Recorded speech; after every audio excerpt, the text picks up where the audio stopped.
اعوذ باللہ من الشیطان الرجیم بسم اللہ الرحمن الرحیم. خواتین و حضرات السلام علیکم ورحمۃ اللہ وبرکاتہ. مغفرت. پروگرام احکام شریعت اور طہارت و غسل سے متعلقہ مسائل کے ساتھ ایک دفعہ پھر آپ کی خدمت میں حاضری کا شرف حاصل ہے. پچھلے پروگرام میں آپ کو غسل کا سنت کے مطابق طریقہ عرض کیا تھا، اور ایک مسلمان کے لیے ضروری ہے کہ وہ اس طریقے کو بغور سنے اور اپنے غسل تو ویسے ہی کرنا ہے، پانی ویسے ہی استعمال کرنا ہی ہے، لیکن اگر تھوڑا سا سنت کے مطابق کر لیا جائے تو مکمل غسل عبادت میں شمار ہوگا، اور انسان باتھ روم میں داخل ہوگا تو انشاءاللہ فرشتے نیکیاں لکھیں گے، باہر نکلے گا تو نامہ اعمال میں بہت سارے نیک اعمال لکھے جا چکے ہوں گے. ایک دفعہ پھر خلاصہ عرض کر دیتا ہوں، اور پھر کچھ احتیاطیں ہیں جو غسل کے سلسلے میں آپ کی خدمت میں عرض کروں گا. آپ کو بتایا تھا کہ جب انسان حالت جنابت میں ہوتا ہے تو کلی کیے بغیر ذکر الہی کرنا مکروہ ہوتا ہے، لیکن یہ ایسا مکروہ نہیں ہے کہ اس میں انسان گناہگار ہو، بہتر ہے کہ کلی کر لی جائے. چنانچہ جب آپ باتھ روم میں داخل ہوں تو پہلے کلی کر لیں باہر ہی، اور بسم اللہ الرحمن الرحیم پڑھ کر پہلے باتھ روم میں داخل ہوتے ہوئے الٹا قدم رکھیے. داخل ہو جانے کے بعد آپ کو بتایا کہ اس کے بعد کوئی کلام نہیں کرنا ہے. بعض لوگ یہ سمجھتے ہیں کہ غسل کا تعلق کلمہ پاک پڑھنے سے ہے، پہلا کلمہ پڑھیں گے تو پاک ہوں گے ورنہ نہیں. یہ بالکل جہالت بھرا خیال ہے. باتھ روم میں جانے کے بعد اگر کپڑے پہنے ہوئے ہیں تب بھی ذکر الہی ممنوع ہے، کیونکہ وہ مقام مناسب نہیں ہے، اور کپڑے اتارے ہوئے ہوں تو دو قباحتیں ہو گئیں. ایک تو مقام غیر مناسب ہے ذکر الہی کے لیے، اور دوسرا ستر کھلے ہونے کی حالت میں کلام بلا ضرورت کرنا مکروہ ہوتا ہے. تو واش روم میں داخل ہونے کے بعد پھر کوئی ذکر نہیں کریں گے. کپڑے اتارنے کے بعد آپ کو بتایا تھا کہ احتیاط کریں کہ کعبۃ اللہ کی طرف نہ رخ ہو نہ پیٹھ ہو، یہی مستحب افضل ہے. پیٹھ کرنا، رخ کرنا یہ مکروہ ہوتا ہے. اس لیے ایسے رخ کھڑے ہوں کہ نہ آپ کی پشت کعبۃ اللہ کی جانب ہو نہ آپ کا رخ کعبۃ اللہ کی جانب ہو. ادب اور احترام اسی میں ہے. اس کے بعد نیت کریں گے. نیت دل کے پختہ ارادے کو کہتے ہیں. آپ زبان سے کچھ بھی نہیں کہیں گے، بس دل میں ارادہ کر لیں کہ میں اللہ تبارک و تعالیٰ کی رضا کی خاطر غسل کر رہا ہوں، یا نماز کے قابل ہونے کے لیے غسل کر رہا ہوں، یا جنابت کو اللہ تعالیٰ کے حکم پر عمل پیرا ہوتے ہوئے جنابت کو دور کرنے کے لیے غسل کر رہا ہوں. بس دل میں آپ یہ نیت کریں گے تو یہ نیت ہو جائے گی. اس کا فائدہ ہی ہوگا کہ اب آپ کا نہانا عبادت میں باقاعدہ شمار ہوگا اور آپ کو ثواب ملے گا. اور اگر کوئی بغیر طہارت حاصل کرنے کی نیت کے غسل کر لے گا، طہارت تو پھر بھی حاصل ہو جائے گی، کیونکہ پانی اللہ تعالیٰ نے بنایا ہی ایسا ہے کہ ہم نیت کریں نہ کریں وہ ہماری نجاست کو بہا کر لے جائے گا، چاہے حقیقیہ نجاست ہو چاہے حکمیہ نجاست ہو. تو لہٰذا اگر کوئی بغیر نیت کے غسل کرے گا غسل پھر بھی ہو جائے گا، جنابت پھر بھی دور ہو جائے گی، لیکن اسے ثواب نہیں ملے گا. تو حصول ثواب کے لیے نیت کرنا ضروری ہے. اس کے بعد اپنے دونوں ہاتھ پونچھوں تک دھوئیں گے. اس کے بعد اگر جسم پر کوئی نجاست وغیرہ لگی ہو اس کو دور کریں اور استنجا کی جگہوں کو دھوئیں. اس کے بعد نماز کی طرح کا مکمل وضو کر لیں، اور اس وضو کرنے کے اندر غسل کے پہلے دو فرائض بھی پورے ہو جائیں گے، ایک کلی کرنا اور دوسرا ناک میں پانی چڑھانا. اس میں آپ کو بتایا تھا کہ کلی کرنے میں غرغرہ بھی ہوگا، اور ناک میں پانی جب آپ چڑھائیں گے تو خالی ٹچ نہیں کرنا ہے، بلکہ جو نرم ہڈی جہاں تک ہوتی ہے، یعنی سخت ہڈی ناک کی شروع ہوتی ہے وہاں تک پانی کو سونگھ کر اوپر تھوڑا سا چڑھانا، یہ سنت کریمہ ہے. بلکہ یہ غسل کے اندر فرض ہے، وضو کے اندر سنت مؤکدہ ہوتا ہے. پہلے کال لیتے ہیں، پھر میں انشاءاللہ یہ طریقہ عرض کر کے پھر احتیاطوں کی طرف آتا ہوں. پہلے کالر ہمارے ساتھ ہیں. السلام علیکم. وعلیکم السلام مولانا صاحب، اللہ آپ کو زندگی دے اور سلامتی دے. آپ بہت اچھا پروگرام پیش کر رہے ہیں، میرا بہت پسند کا پروگرام ہے. میں نے یہ پوچھنا تھا کہ مطلب ہے کہ جب نماز چکی ہے اور اس میں سجدہ پہلے اور نک بعد میں لگا ہے، تو اب اس کا میں کیا کروں؟ مطلب ہے کہ کوئی کفارہ وغیرہ کچھ ہے؟ تھوڑا سمجھ میں نہیں آیا، ایک دفعہ دوبارہ کہیے گا تھوڑا سا. مطلب ہے کہ جو نمازیں میں نے پڑھی ہے نا تو ہاں اس میں کوئی کمی رہ جاتی ہے نا. اچھا. تو مطلب ہے کہ کچھ عرصہ پہلے یعنی سجدے میں پہلے ماتھا لگا ہے نا. سجدے میں یہ ہوتا ہے کہ پہلے ناک لگاتے ہیں اور سجدے کی جگہ اور پھر ماتھا لگتا ہے. ٹھیک ہے. تو اب جو کچھ ہو چکا مطلب میرا ماتھا لگے بعد میں نے ناک لگایا نا، اب تو میں کرتی ہوں صحیح، مگر یہ جو ہو چکا ہے تو پھر اس کے لیے میں کیا کفارہ ادا کروں؟ ٹھیک ہے، میں عرض کرتا ہوں، اور میں بالکل عرض کرتا ہوں. تو پہلے نیت کرنا، پھر دونوں ہاتھ پہنچوں تک دھونا، پھر استنجے کی جگہوں کو دھو لیں، پھر نجاست کو بدن سے دور کریں، اس کے بعد نماز کا سا وضو کر لیں. اس کے بعد پورے بدن پر ایک بار تیل کی طرح پانی کو مل لیں، پھر سیدھی جانب 3 بار پانی بہائیں، پھر الٹی جانب 3 بار پانی بہائیں. اس کے بعد اپنے سر اور بقیہ دھڑ پر 3 بار پانی بہائیں تو آپ کا غسل مکمل ہو گیا. اور پانی بہاتے ہوئے جسم کو ملتے جانا یہ بھی سنت کریمہ ہوتا ہے. تو یہ ہے سنت کے مطابق غسل. اگر کوئی اس کا لحاظ نہ کرے، مثال کے طور پہ شاور کھولا اور بس ڈال رہے ہیں پانی، پورا بدن اچھی طرح پانی بہا لیا، غسل اب بھی ہو جائے گا. لیکن اس ترتیب سے اگر غسل کریں گے تو انشاءاللہ سنت کا ثواب بھی ملے گا کہ ہر نبی کریم صلی اللہ علیہ وسلم کی ہر ادا اپنے اندر اللہ تبارک و تعالیٰ کی رضا کو پوشیدہ رکھے ہوئے ہے. اللہ تبارک و تعالیٰ نے اپنے حبیب کریم صلی اللہ علیہ وسلم کو جو کچھ طریقہ الہام فرمایا، طریقہ سکھایا، وہ سب سے بہترین طریقہ ہے. تو اگر اس ترتیب کو ملحوظ رکھ سکیں تو بہت ہی بہتر ہے کہ اسی ترتیب سے آپ غسل فرمائیں. اب آئیں تھوڑی احتیاطوں کی طرف. یہاں تک تو میں پچھلے پروگرام میں بھی عرض کر چکا تھا. احتیاطیں دیکھیں، اس میں سب سے امپورٹنٹ بات یہ ہے، پہلے بھی ہم نے وضو کے باب میں بھی یہ بات عرض کی تھی کہ ایک لفظ ہوتا ہے دھونا، ایک ہوتا ہے مسح کرنا. دھونے کا مطلب یہ ہوتا ہے کہ جس جگہ کو دھونا مثلا فرض یا واجب ہے اس پر پانی کا بہانا. پانی جب تک بہے گا نہیں، دھونا متحقق نہیں ہوگا، ثابت نہیں ہوگا. اور مسح کا مطلب ہوتا ہے سوکھی جگہ پر گیلا ہاتھ پھیرنا یا سوکھی جگہ پر تری کا پہنچانا. جیسے ہم سمجھاتے ہیں کہ آپ نے پانی لیا، آپ اس کو اس طرح ڈالیں، یہ جو پانی بہ رہا ہے یہ دھونا کہلائے گا. لیکن آپ پانی لیں، اس کو گرا دیں، اب خالی گیلا ہاتھ پھیریں، یہ ہے مسح کرنا. تو یاد رکھیں کہ غسل کے 3 فرائض ہوتے ہیں. پہلا کلی کرنا غرغرے سمیت، دوسرا ناک میں پانی چڑھانا، اور تیسرا سر کے بالوں سے لے کر پاؤں کے ناخن تک پورے بدن پر سے کم از کم ایک بار پانی کا بہانا، یعنی پورا بدن دھونا فرض ہے. لہذا معلوم یہ ہوا کہ اگر پورا بدن آپ نے دھویا لیکن بعض جسم کے حصے ایسے ہیں کہ جس میں آپ نے صرف مسح کیا اور وہ دھلا نہیں تو غسل نہیں ہوگا. نبی کریم صلی اللہ علیہ وسلم نے حضرت علی کرم اللہ وجہہ الکریم سے ارشاد فرمایا کہ علی، اگر غسل جنابت کرتے ہوئے ایک بال برابر جگہ بھی سوکھی رہ گئی تو پھر تمہارے ساتھ جہنم میں ایسا کیا جائے گا.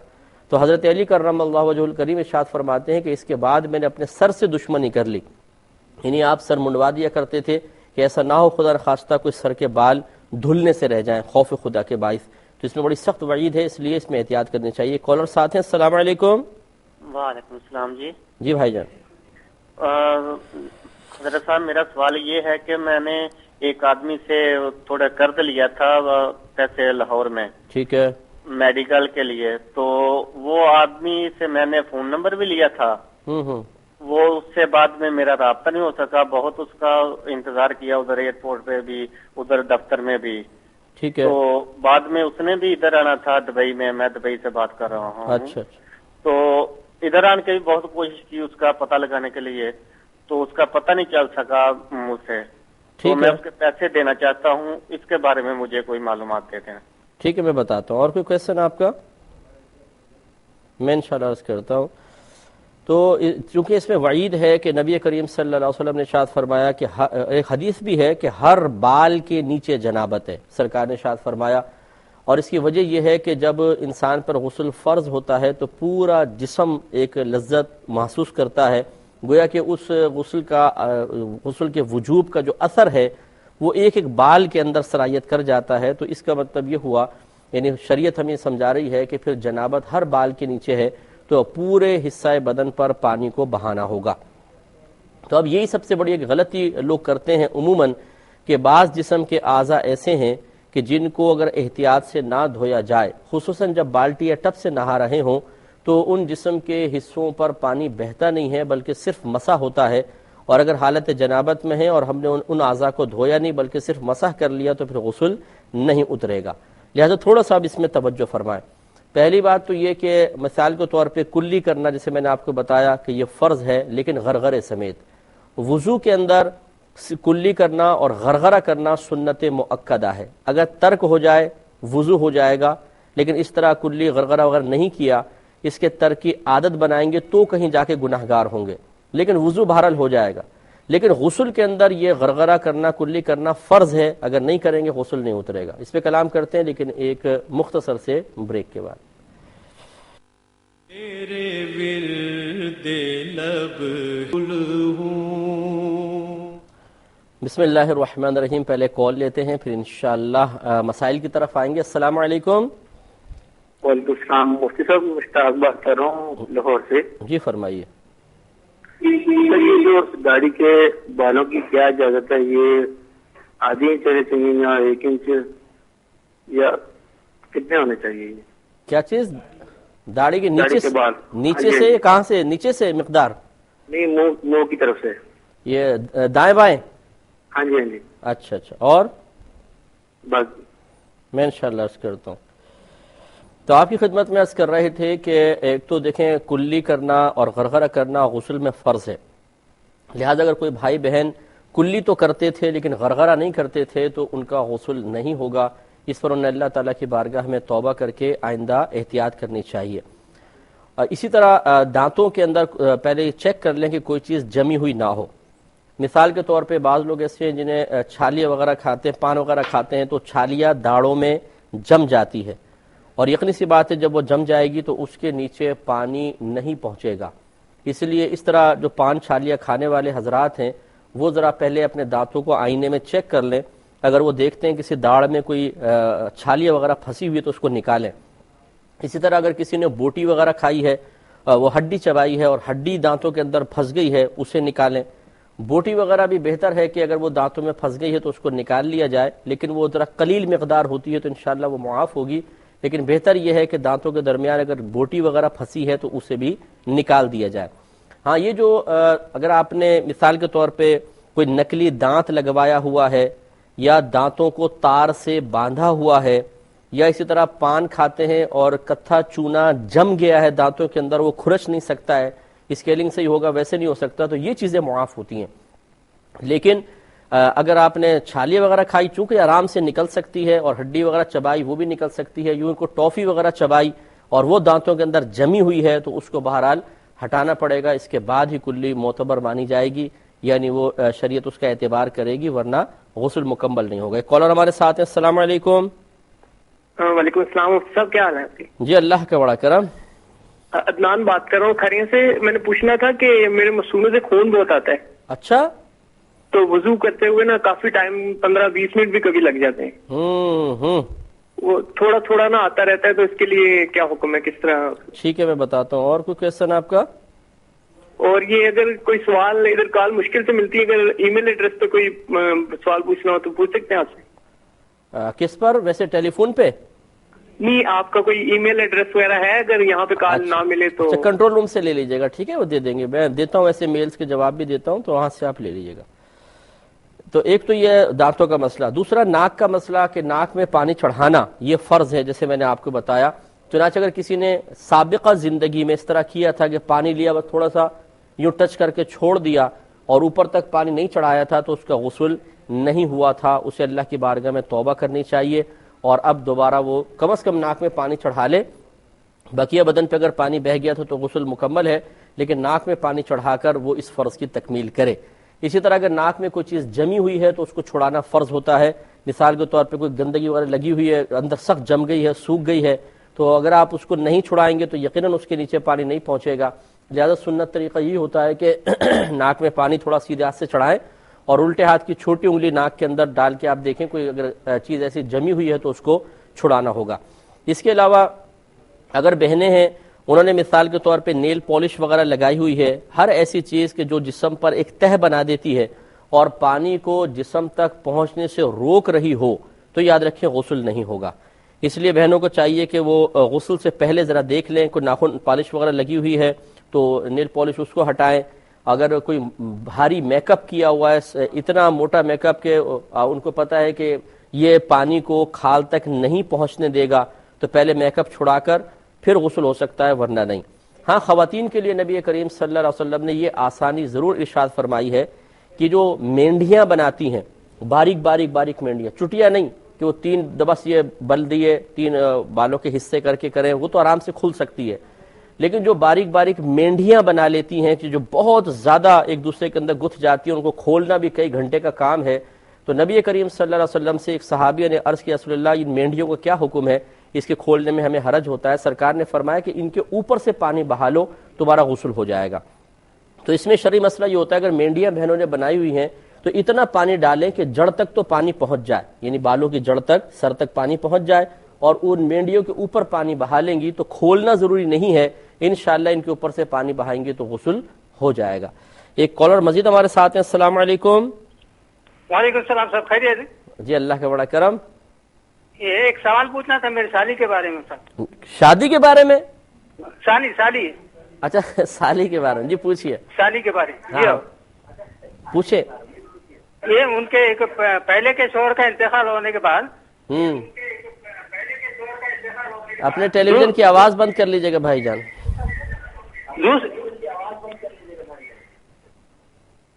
شخص سے نکاح ہوا تھا ان کا.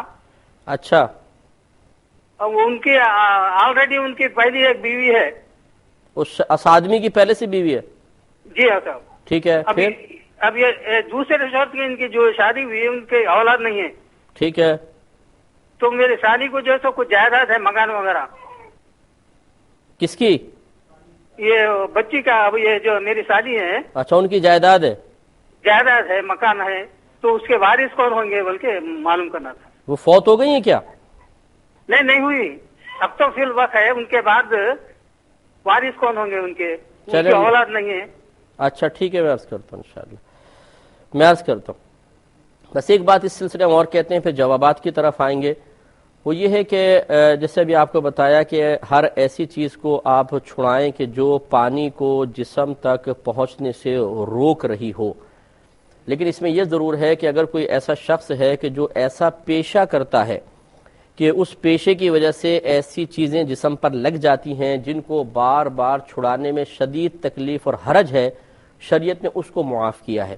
مثال کے طور پہ رنگ کرنے والے کہ رنگ کرتے ہیں تو پینٹ وغیرہ ہاتھوں پر ادھر ادھر آ جاتا ہے. اسی طرح مطلب یہ کتابت کرنے والے ہوتے ہیں، سیاہی لگ جاتی ہے. اس طرح مکینک حضرات ہوتے ہیں، یہ اتنا کام کرتے ہیں کہ ان کے جو ہاتھوں کی لکیریں ہوتی ہیں اس کے اندر کالک جمع ہو جاتی ہے، جتنا مرضی دھوئیں وہ ہٹتی نہیں ہے. تو اس قسم کی جو چیزیں ہیں کہ جو پیشے والے ہیں وہ حتی الامکان جہاں تک ہٹا سکتے ہیں وہ ہٹانے کی کوشش کریں، لیکن ان پہ یہ فرض نہیں ہے کہ ایک ایک چیز کو بالکل صاف کر کے اور پھر وہ پانی بہائیں. لہٰذا جہاں تک احتیاط بڑے بڑے دھبے ہیں اس کو صاف کر لیں. چھوٹے چھوٹے اگر چہرے پر ادھر ادھر رہ بھی گئے اور غسل کر لیا تو ان کا غسل مکمل مانا جائے گا. اور آخری اس میں ایک بات یہ ہے کہ جتنے بھی ایسے زیور ہیں کہ جن زیوروں کی وجہ سے پانی کھال تک نہ پہنچ سکے ان سب کو اتارنا فرض ہے. لہٰذا اگر ٹائٹ قسم کے کڑے ہیں کہ وہ جم چکے ہیں ہاتھ کے اندر، اوپر نیچے بھی نہیں ہوتے ہیں جیسے بعض لوگ پہن لیتے ہیں جہالت میں، مرد کے لیے تو ویسی کڑے پہننا بنا ہے، بہنیں پہن سکتی ہیں، لیکن دونوں کے لیے اگر وہ جمے ہوئے ہیں اور یقین ہے کہ اس کے نیچے پانی نہیں پہنچے گا تو فرض ہے کہ چاہے اس کو کاٹنا پڑ جائے اس کو اتارنا پڑے گا. اسی طرح انگوٹھیاں اتنی ٹائٹ کہ وہ ہاتھ میں جم چکی ہوں اور آگے پیچھے نہیں ہو رہی، یقیناً اس کے نیچے پانی نہیں پہنچے گا، اس لیے اس انگوٹھی کو چاہے کاٹنا پڑے اس کو ہٹانا پڑے گا ورنہ غسل نہیں ہوگا. ایسی اگر بہنوں نے نتھ پہن رکھی ہے، چوڑی ہے ذرا اور بڑی جمی ہوئی ہے ناک کے اوپر، وہ پانی بہائیں گی تو اوپر سے بہے گا، نتھ کے نیچے پانی نہیں پہنچے گا، اس سے غسل نہیں ہوگا. اسی طرح کان کے اندر اگر بندے وغیرہ پہنے ہیں، ٹاپس پہنے ہوئے ہیں اور بہت ٹائٹ قسم کے ہیں کہ ان کے نیچے پانی اندر نہیں پہنچے گا، کان کے جیسے یہ اتنی جگہ کے اوپر بھی نہیں پہنچے گا، تو پھر اس کو اتار کر بہانا فرض ہے. تو خلاصہ کلام یہ ہے کہ چونکہ یہ چیزیں ایسی نہیں ہیں کہ ان کو اتارنے میں حرج شدید ہو، تکلیف ہو، پریشانی ہو، ان کو آرام سے اتار سکتے ہیں، اس لیے اتارنا ہوگا. ایسی بعض لوگ ایسے ہوتے ہیں کہ جو پڑھے ہوئے دھاگے باندھ لیتے ہیں پاؤں کے اندر، انگلیوں کے اوپر، خصوصاً پاؤں کے انگوٹھے میں کس کے دھاگا بندھا ہوتا ہے. اگر یقین ہے کہ اس کے نیچے پانی نہیں پہنچے گا تو اس قسم کے دھاگوں کو کھولنا بھی فرض ہوگا ورنہ غسل نہیں ہوگا.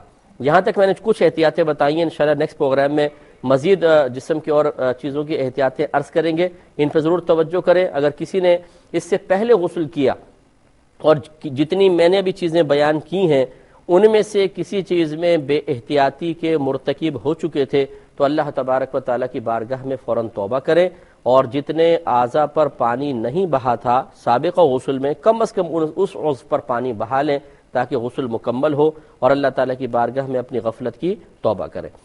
پچھلے پروگرام کے کچھ کویسچن تھے وہ بھی لیتے ہیں، پھر موجودہ کویسچنز کے انشاءاللہ جوابات بھی دیں گے۔ ایک بھائی نے کویسچن کیا تھا کہ اگر کوئی غسل مکمل کر لیتا ہے لیکن اس کے بعد پیشاب کی نالی سے کوئی چیز نکلتی ہے تو کیا دوبارہ غسل واجب ہوگا؟ یہ میں آپ کو بتا چکا تھا کہ مردوں کے لیے خاص طور پہ حکم یہ ہے کہ اگر جب غسل واجب ہو جائے تو غسل کرنے سے پہلے 3 کاموں میں سے ایک کام ضرور کر لیں۔ یا تو تھوڑی دیر سو جائیں جبکہ نماز قضا کرنے کا خوف نہ ہو، قضا ہو جانے کا خوف نہ ہو، تھوڑی دیر سو جائیں، یا کم از کم 40 قدم چل لیں، یا پیشاب کر لیں۔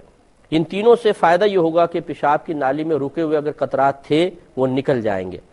چنانچہ اس کے بعد اگر آپ نے غسل کیا مثال کے طور پر اور پھر کوئی قطرہ نکلتا ہے تو یہ سابقہ احتلام کا حصہ متصور نہیں ہوگا، دوبارہ غسل واجب نہیں ہوگا۔ لیکن اگر کسی پہ غسل واجب ہوا اور ان 3 کاموں کے کرنے سے پہلے اس نے غسل کر لیا اور بعد میں پھر اس طرح کا قطرہ نکلتا ہے تو اسے سابقہ جو احتلام تھا اسی کا حصہ تصور کیا جائے گا اور دوبارہ غسل واجب ہو جائے گا۔ تو دوبارہ غسل کی مشقت سے بچنے کے لیے ان 3 کاموں میں سے کوئی ایک کام ضرور کر لیا جائے۔ بہن نے کویسچن کیا تھا کہ مثال کے طور پر ایک لڑکی ہے، اسے جہیز میں جو سامان دیا گیا ہے، ٹی وی وغیرہ ہے، فریج ہے اور دیگر چیزیں ہیں، اور شوہر نے تحفے دیے تھے اپنی زندگی میں بیوی کو۔ اب شوہر کا انتقال ہو گیا ہے تو یہ جو بیوی کا جہیز ہے اور جو شوہر نے گفٹ دیے تھے کیا یہ شوہر کی وراثت میں شمار کیے جائیں گے یا نہیں کیے جائیں گے؟ دیکھیے مسئلہ یہ ہے کہ جہیز لڑکی کی ملک ہوتا ہے، وہ لڑکی کو دیا جاتا ہے، اس کے استعمال کے لیے ماں باپ دیتے ہیں، اس میں کسی کا اور حق نہیں ہوگا، وہ لڑکی کا مال ہے۔ اگر خدا نہ خواستہ طلاق ہو جاتی ہے تو یہ بچی کا حق ہے، اپنا پورا جہیز لے کر وہ واپس آ سکتی ہے کیونکہ یہ اس کا مال ہے۔ چنانچہ جب یہ شوہر کا ہے ہی نہیں تو اس میں کیا وراثت جاری نہیں ہوگی۔ ہاں یہ لڑکی اگر فوت ہوگی تو اس کا تمام جہیز جو ہے وہ مال وراثت بنے گا اور جو اس کے وارث ہوں گے اس میں وہ تقسیم ہوگا۔ دوسرا مسئلہ اچھی طرح یاد رکھیں کہ شادی ہو جانے کے بعد، ایجاب و قبول کے بعد، شوہر بیوی کو یا بیوی شوہر کو جو بھی گفٹ دے گی وہ ناقابل واپسی ہوتا ہے۔ یعنی اگر بیوی دے گی تو وہ شوہر کا ہو گیا، اب اس کو واپس نہیں لے سکتی، اور شوہر نے اگر کوئی تحفے بیوی کو دیے ہیں تو وہ بیوی کے ہو گئے، شوہر بھی اس کو واپس نہیں لے سکتا، اپنی زندگی میں بھی نہیں لے سکتا ہے۔ لہٰذا معلوم یہ ہوا کہ شوہر نے جو تحفے اپنی بیوی کو حالت زندگی میں دیے تھے، شوہر کے انتقال کے بعد چونکہ وہ شوہر کی ملک ہی نہیں ہے تو وہ مال وراثت یا ترکہ نہیں بنیں گے بلکہ وہ لڑکی کے ہیں، وہ اس کا حصہ ہے۔ ہاں اگر یہ بچی کا انتقال ہوتا ہے تو پھر یقینی سی بات ہے کہ وہ جو شوہر نے گفٹ دیے تھے وہ مال وراثت لڑکی کا بنے گا اور اس کے ورثاء کے اندر تقسیم ہوگا۔ بہن فرماتی ہیں کہ بعض اوقات موبائل کا بیلنس ختم ہو جاتا ہے تو بعض کمپنیز یہ کہتی ہیں کہ آپ ہم سے لون لے لیں، مثلا لون 15 روپے کا کتنا کا، اور وہ بعد میں پے کرنا ہوتا ہے، تو کیا یہ سود تو نہیں ہے؟ دیکھیں حقیقتاً یہ سود ہے نہیں، یہ سروس چارجز ہیں جو کمپنی وصول کرتی ہے۔ یہ الگ بات ہے کہ وہ اس کو غلط ایک نام دے رہی ہے لون، اس کو لون نہ کہا جائے بلکہ یوں ہونا چاہیے کہ کمپنی یہ کہے کہ جب آپ کا بیلنس ختم ہو گیا تو ہم آپ کو اپنے پاس سے کچھ بیلنس دیں گے، اور جب ہم بیلنس دیں گے آپ ہماری سروس کو یوز کریں گے تو اس کے کچھ ہم چارجز بھی لیں گے۔ تو یہ حقیقتاً اپنی ایک خدمت فراہم کرنے کے چارجز لیے جا رہے ہیں، یہ حقیقتاً سود کا معنی اس میں متحقق نہیں ہوتا، لہٰذا وہ کمپنی اس کو لون کہہ رہی ہے غلط ہے، لیکن آپ اس کو لیں گے تو آپ سود لینے کے مرتکب نہیں کہلائیں گے، آپ کے لیے شرعاً یہ بالکل جائز ہے۔ ایک کالر مزید ہمارے ساتھ ہیں۔ السلام علیکم۔ سوال پوچھ لینا میرے لیے پلیز۔ السلام علیکم۔ وعلیکم السلام۔ جی فرمائیے۔ میرا سوال یہ صاحب جو ایک صاحب یہاں پہ تبلیغ کی جماعت سے تھا جی، کریش میں اپنی پوری فیملی کے ساتھ مر گیا۔ کیا ہو گیا؟ فوت ہو گیا؟ شاید لائن ڈراپ ہو گئی۔ ایک مختصر سا بریک لیں گے، ہمیں یقین ہے آپ ہمارا انتظار فرمائیں گے۔ میرے ورد لب ہے نبی کے رسول ہوں۔ بسم اللہ الرحمن الرحیم۔ ایک بہن نے کویسچن کیا تھا پچھلی دفعہ کہ ان کے علاقے میں کوئی جمعرات کے روز کچھ لوگ ہیں جو عشاء کے بعد اکٹھے ہو کر ذکر الہی کرتے ہیں، اس کے بعد پھر یہ شاید نماز پڑھتے ہیں اور 2 آدمیوں کے درمیان میں جگہ چھوڑ دیتے ہیں اور کہتے ہیں کہ یہاں نبی کریم صلی اللہ علیہ وسلم نماز ادا فرما رہے ہیں، تو ایسا کہنا کیسا ہے؟ دیکھیں یہ قطعاً غیر مناسب ہے. یہ تو صحیح ہے عشاء کی نماز کے بعد ذکر الہی ہے اور نماز پڑھنا بھی بالکل جائز ہے، نفل نماز پڑھ سکتے ہیں، لیکن صفوف کے درمیان جگہ چھوڑنا اور یہ کہنا کہ یہاں نبی کریم صلی اللہ علیہ وسلم جلوہ افروز ہیں، یہ جگہ چھوڑنا مناسب نہیں ہے، کیونکہ اس سے قطع صف لازم آ رہی ہے. کیونکہ نبی کریم صلی اللہ علیہ وسلم اگر بالفرض اللہ تعالیٰ کی عطا سے جیسے وہ قبور میں تشریف لاتے ہیں اور منکر نکیر باقاعدہ ان کے بارے میں کویسچن کرتے ہیں، اس لیے علماء اسلام یہ ضرور لکھتے ہیں کہ نبی کریم صلی اللہ علیہ وسلم اگر چاہیں تو بعطائے الہی دنیا میں کہیں تشریف لے جا سکتے ہیں، جیسے ہزارہ اولیاء کرام کے پاس آپ کا جانا ثابت ہے. لیکن اس طرح ایک پوری رسم اور عادت بنا لینا کہ ضرور یہاں نبی کریم صلی اللہ علیہ وسلم تشریف لائے ہیں، حالانکہ وہ کوئی محسوس نہیں ہو رہے، نظر نہیں آ رہے، اور پھر صفوف میں جگہ خالی چھوڑ دینا، حالانکہ نبی کریم صلی اللہ علیہ وسلم کا صریح حکم یہی ہے کہ صفوں کی کشادگی کو بند کرو، جو ایسا کرے گا تو اللہ تبارک و تعالی اس کی بخشش و مغفرت فرما دے گا. تو لہٰذا اس طرح نہ کیا جائے، کیونکہ اسی طرح مختلف نظریات اپنے بنا کر پھر مختلف عقائد کو عام کرنا اور اس سے پھر آنے والی نسل جو ہے وہ بعض اوقات ایک غلط نظریہ، ایک غلط عقیدہ اڈاپٹ کر لیتی ہے اور اس سے نقصان ہوتا ہے. تو اس قسم کے معاملات نہ کیے جائیں تو بہت ہی بہتر ہے. یہ بہن نے فرمایا کہ میں اس طرح نماز ادا کرتی تھی، ترتیب ان کو کسی نے یہ بتائی کہ جب آپ سجدے میں جائیں تو پہلے ناک رکھیں پھر پیشانی، لیکن کہتی ہیں میں پہلے پیشانی رکھ دیا کرتی تھی پھر ناک. اب مجھے اس غلطی کا احساس ہوا ہے تو جتنی نمازیں میں نے اس طرح پڑھ لی ہیں ان کا کیا کفارہ ہوگا؟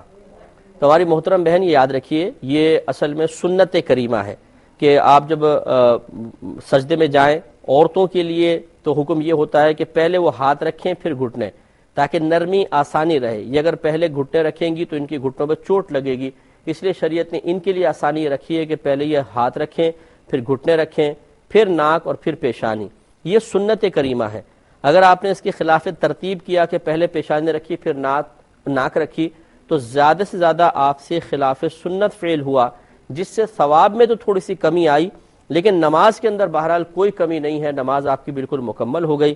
لہٰذا نہ تو اس کو کوئی کفارہ ہے، نہ اس پہ کوئی توبہ وغیرہ واجب ہے، نہ کوئی اس کا عیادہ لازم ہے. بس ٹھیک ہے، وہ ایک سنت کم ہو گئی، وہ ہو گئی، ثواب تھوڑا سا کم ہوا، تو آپ کو نمازیں لوٹانے کی حاجت نہیں ہے، کوئی کفارہ دینے کی ضرورت نہیں ہے، اور نہ اب گناہ گار ہوئیں کہ آپ کو توبہ کرنی ہے. بس اللہ تعالیٰ کی بارگاہ میں آپ یہ ضرور کر سکتی ہیں کہ معذرت پیش کر دیں کہ اللہ تعالیٰ مجھے معلوم نہیں تھا، میری سنت ترک ہو گئی، آئندہ آپ احتیاط کر لیں تو انشاءاللہ آپ کو ثواب ملتا رہے گا.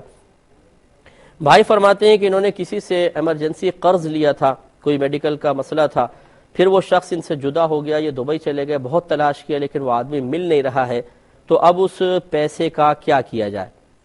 دیکھیں یہ ایک بنیادی اصول آپ کو میں عرض کر دیتا ہوں کہ جب بھی آپ نے کسی سے پیسہ لیا ہو کسی بھی طریقے سے، اور یعنی جائز طریقے سے مراد ہے، اور آپ مالک کو بھول گئے یا مالک اب نہیں مل رہا، تو سب سے پہلے تو آپ اس کے ورثاء کو تلاش کریں، اس کے رشتہ داروں کو تلاش کریں، اگر وہ مل جائیں تو ان تک پہنچا دیں.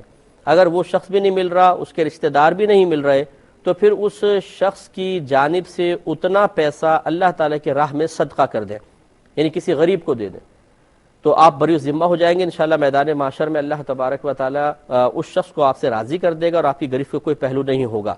لیکن اس میں یہ ضرور یاد رکھیں کہ اگر آپ نے صدقہ کر دیا مثال کے طور پر اور بعد میں وہ شخص دوبارہ ملا تو آپ کو بہرحال اس شخص کو پیسے دینے ہوں گے، لیکن شریعت نے یہ اجازت نہیں دی کہ آپ اس کا پیسہ اپنے پاس رکھیں یا اس کو استعمال کرتے رہیں، بلکہ حکم شرع یہ ہے کہ اس نامعلوم مالک کی طرف سے یا معلوم مالک کی طرف سے لیکن جو اب مل نہیں رہا ہے، آپ اس پیسے کو صدقہ کر دیجئے، آپ کو بھی ثواب ملے گا، اسے بھی ملے گا. اب اگر مل جائے بعد میں اس کو کہہ دیں کہ میں آپ کی طرف سے صدقہ کر چکا ہوں، اگر آپ چاہیں تو یہ پیسہ مجھے معاف کر دیں، چاہیں تو میں آپ کو دے دیتا ہوں. مجھے امید ہے کہ وہ معاف کر دیں گے تو بس ٹھیک ہے، لیکن اگر مانگے تو دے دیں، آپ کو ڈبل ثواب ملے گا، ایک صدقہ کرنے کا کہ یہ دینے کا. لیکن اگر وہ نہیں ملتا ہے اور آپ نے صدقہ کر دیا تو یہی شرعی طور پر مطالبہ تھا جو آپ نے پورا کر دیا. اب میدان محشر میں اللہ تبارک و تعالیٰ اس شخص کو آپ سے راضی کرے گا. ایسا نہیں ہوگا کہ وہ میدان محشر میں اس کے بدلے میں آپ سے نیکیاں لے لے، کیونکہ جو شرعی مطالبہ تھا آپ نے پورا کر دیا تو انشاءاللہ آپ بری ذمہ ہو جائیں گے. یہ اور پھر ایک کویسچن آیا تھا کہ اسلام میں شادی کی رسومات کون کون سی ہیں اور موجودہ رسومات جو ہیں ان میں سے کون سی جائز ہیں کون سی غلط ہیں. دیکھیں اسلام نے اصل میں اس قسم کے جو باہم معاملات ہیں ان میں کسی رسم کو خاص مقرر نہیں کیا ہے. مہر تو ایک ہے ہی ہے جو شریعت نے مقرر کیا، باقی رسومات جو ہیں اسے عادت رسم و رواج اور عرف پر چھوڑ دیا ہے کہ جو آپ کی برادری میں، آپ کے خاندان میں، آپ کے ملک میں رسومات جاری ہیں آپ انہیں اختیار کر سکتے ہیں، لیکن ان رسومات کو اختیار کرنے میں شریعت کی پابندیوں کا لحاظ ضرور کرنا ہوگا، جس کا مختصر سے خلاصہ یہ ہے کہ ہر وہ رسم ایک تو ناجائز ہوگی جس میں گانے باجے ہوں فحش کلمات کے ساتھ، یعنی گانے فحش کلمات والے ہوں۔ مباح گانے اگر بچیاں گاتی ہیں، مثال کے طور پہ ترانے ہیں یا ویسی گانے بھی گاتی ہیں، فحش کلمات نہیں ہیں اور میوزک نہیں ہے، اس کی اجازت ہے، لیکن میوزک شریعت میں حرام ہے۔ نبی کریم صلی اللہ علیہ وسلم نے موسیقی کو ناجائز قرار دیا ہے، تو اس لیے موسیقی یا ڈھول ڈھمکا یہ نہیں ہونا چاہیے، اس سے مطلب بے برکتی پیدا ہوتی ہے، یہ اس قسم کی رسومات منع ہوں گی۔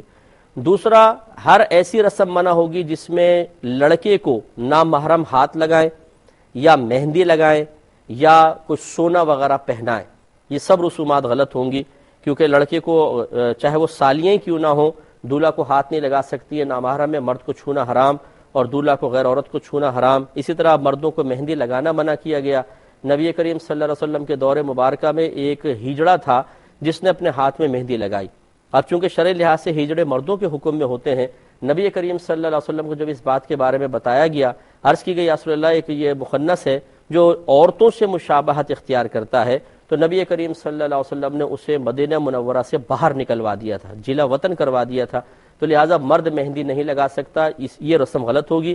اسی طرح مرد کو ایک دفعہ نبی کریم صلی اللہ علیہ وسلم نے منبر اقدس پر بیٹھ کر ایک ہاتھ میں سونا لیا، دوسرے ہاتھ میں ریشم لیا اور فرمایا کہ یہ دونوں چیزیں میری امت کے مردوں پر دنیا میں حرام ہیں، جنت میں ملیں گی انشاءاللہ لیکن دنیا میں حرام ہیں۔ تو جب صراحتاً نبی کریم صلی اللہ علیہ وسلم سونے کے پہننے کو حرام قرار دے رہے ہیں، تو ابھی جو دولہا کو انگوٹھیاں پہنائی جاتی ہیں یا چھلے پہنائے جاتے ہیں، چاہے وہ وقتی اور عارضی طور پہ کیوں نہ ہو، نافرمانی ہے۔ اللہ کے نبی کے فرمان کو دائمی طور پر نہ مانا جائے یا وقتی طور پہ اس کی مخالفت کی جائے، دونوں ہی قابل گرفت ہیں، ایک مومن کے وقار کے خلاف ہے، لہذا اس قسم کی رسومات بھی نہیں ہونی چاہیے۔ پھر اس قسم کی رسومات نہیں ہونی چاہیے جس میں اس طرح کا مطالبہ ہو کہ سامنے والا اذیت اور تکلیف میں مبتلا ہو جائے، بہت زیادہ جہیز، بہت زیادہ بری، یا وہ جوتی چھپائی کی رسمیں ہیں، یہ اس میں زیادہ پیسے مانگنا، منہ دکھائی کی رسم میں پیسے زیادہ مانگنا، تو اس قسم کی جو رسومات ہیں جس میں اس طرح کا مطالبہ ہو کہ سامنے والا تکلیف میں مبتلا ہو جائے، تو یہ رسم بری نہیں ہے، لیکن اتنا مطالبہ کرنا یہ ضرور برا ہے۔ رسم میں اگر کوئی قباحت نہیں ہے تو ٹھیک ہے وہ کر سکتے ہیں۔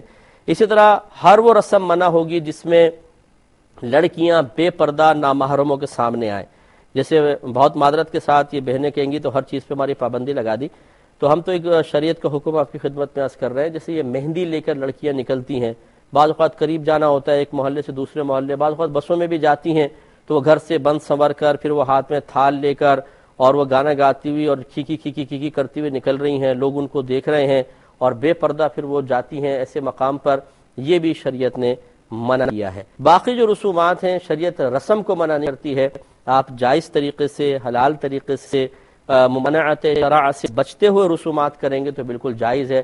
مثال کے طور پہ جیسے میں نے بتایا کہ بچیاں کوئی آپس میں لڑکیاں ہنسی مذاق کر رہی ہوں، کوئی حرج نہیں ہے، اس میں فحش کلامی نہ ہو، یا ایسے گانے گا رہی ہیں جو بغیر میوزک کے ہو اور اس میں گندے کلمات نہ ہو، بالکل جائز ہے۔ اسی طرح دلہن کے کو اپٹن لگانا، دلہن کو مہندی لگانا، دلہن کو زیور پہنانا، اس میں بھی حرج نہیں ہے۔ اسی طریقے سے یہ صحرا بندھائی کی رسم ہوتی ہے، غالباً دولہا کو باندھتے اور پھر پیسے لیتے ہیں، اگر اس میں کوئی زیادہ مطالبہ نہ ہو جائز ہے، دولہا کا صحرا باندھنا جائز ہے۔ تو اس طرح کچھ رسومات۔ اچھا، یہ پٹاخے بازی، ایسی کوئی رسم کرنا جس سے لوگ جیسے میں نے بتایا اذیت میں مبتلا ہوں، یہ جائز نہیں ہے۔ تو بعض اوقات رات کے 2:30-3 بجے بارات گھر پہنچتی ہے اور اتنے پٹاخے ہوتے ہیں، دھماکے ہوتے ہیں کہ بیچارے سوئے ہوئے سارے لوگ اڑ جاتے ہیں، بچے اڑ جاتے ہیں، صبح آفس لوگوں نے جانا ہے وہ اڑ جاتے ہیں۔ اب خود سوچئے کہ آپ اپنی خوشی کی خاطر جب کسی کے دل کو اتنا دکھائیں گے، اگر اللہ نہ کرے اس کی زبان سے بد دعا نکلے اور اس کا دل دکھ جائے اور وہ اللہ کی بارگاہ میں فریاد کرے اور وہ اس کی بد دعا بارگاہ الہی میں مقبول ہو جائے، تو پھر یہ خوشی آپ کے غم میں بدل سکتی ہے۔ تو بعض اوقات جو شادیاں کامیاب نہیں ہوتی، فوری طور پہ بے برکتیاں ظاہر ہوتی ہیں اور لوگ کہتے ہیں ہمیں سمجھ میں نہیں آ رہا کہ شادی کو 3 مہینے ہوئے نہیں ہیں، گھر میں لڑائی ہو رہی ہے، جھگڑے ہو رہے ہیں اور طلاق تک نوبت آ گئی، پتہ نہیں کیا ہے، انہیں جادو ٹونا ہی یاد آتا ہے، پھر فوراً کسی نے جادو کروا دیا ہے۔ جادو ٹونا بعد میں، پہلے اپنی حرکتیں دیکھ لیں، ہم اس پہ غور کر لیں کہ کیا ہم نے شادی بیاہ کرتے ہوئے اس طرح کے کوئی کام تو نہیں کیے تھے جس سے لوگوں کا دل دکھے تھے، لوگوں کو اذیت ہوئی تھی، تکلیف ہوئی تھی. یہ اس کا بھی مکافات عمل ہو سکتی ہے، یہ اس کا وبال بھی ہو سکتا ہے، لیکن وہ ہم اپنی کوتاہی بالکل نہیں دیکھتے. شریعت کے احکام کو خوشی کے موقع پہ خاص طور پر پامال کرنا اور اس کی نافرمانی کرنا معذاللہ ثم معذاللہ لگتا ہے کہ ہم سمجھتے ہیں ہمارے لیے اب جائز ہے کیونکہ خوشی کا موقع ہے. یہ غلط ہے، ایسا نہیں کرنا چاہیے. تو یہ کچھ میں نے تھوڑی سی تفصیل عرض کی ہے. باقی اور کوئی پرٹیکولر کوئی بھائی بہن پوچھنا چاہے تو وہ کال کر کے پوچھ سکتے ہیں. بھائی نے فرمایا کہ یہ داڑھی کی نیچے کی مقدار تو ہمیں پتہ ہے، لیکن یہ دائیں بائیں کی مقدار ہے، یہ کتنی ہونی چاہیے؟ دیکھیں یہ صحیح حدیث میں موجود ہے کہ نبی کریم صلی اللہ علیہ وسلم اپنی داڑھی کے دائیں اور بائیں سے بال لیا کرتے تھے، یعنی کٹوایا کرتے تھے. لیکن اب اس میں بھی مطلب یہ کہ ایک مشت کا تو حکم نہیں ہے، یہ سائیڈ کا بس مسئلہ یہ ہے کہ اتنے بڑے بال نہ ہوں جو بدنما محسوس ہوں، اتنے چھوٹی بھی نہ کر لیں کہ بالکل ہی ختم کر لیں، یہ بھی نہیں ہونا چاہیے. تو تراش کے رکھ کر آدمی سائیڈ میں، اس کی کوئی خاص مقدار مقرر نہیں ہے. ہاں نیچے جو ہے وہ ایک مٹھی کے برابر جو مقدار آپ مشہور ہے معروف ہے وہ اس کا خیال کریں. سائیڈ سے آدمی تراش سکتا ہے، بے ترتیب بالوں کو ترتیب میں لانے کے لیے اگر وہ تراشے گا اس میں شرعاً کوئی حرج نہیں ہے. بھائی نے فرمایا کہ ان کے مسوڑوں سے مسلسل خون جاری رہتا ہے، جب یہ وضو کرتے ہیں تو خون نکلتا رہتا ہے، تو یہ کیا کریں؟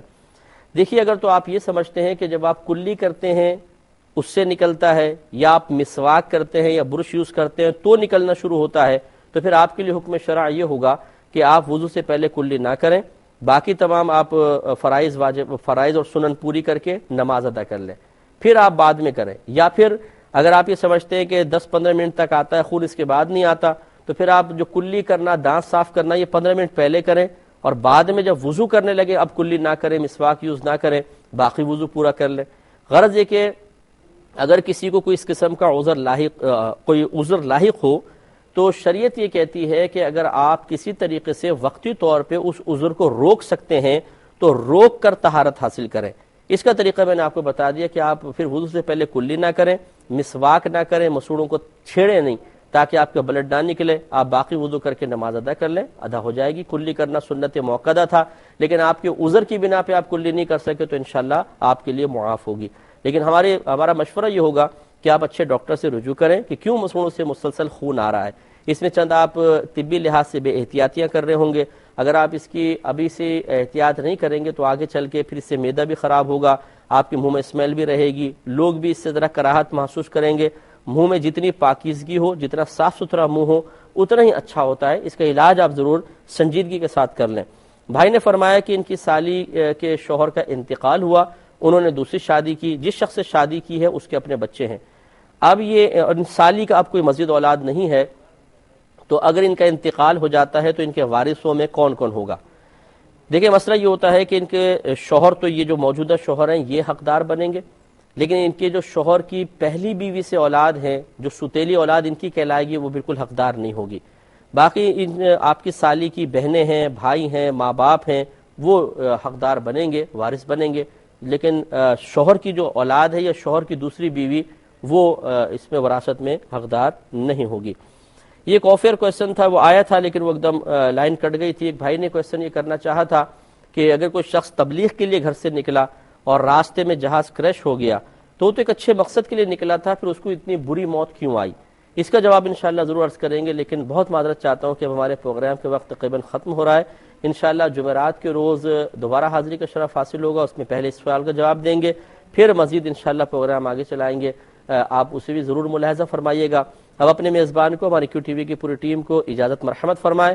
آپ ہمارے لیے دعا کیجئے، ہم آپ کے لیے دعا گو ہیں کہ اللہ تبارک و تعالیٰ آپ کو ہمیشہ خوش و خرم رکھے، آپ کی اولاد کو آپ کا فرما بردار بنائے، آپس میں محبت، الفت، اتحاد و اتفاق نصیب فرمائے، ہر قسم کی نا اتفاقی اور جھگڑے سے محفوظ فرمائے. آمین.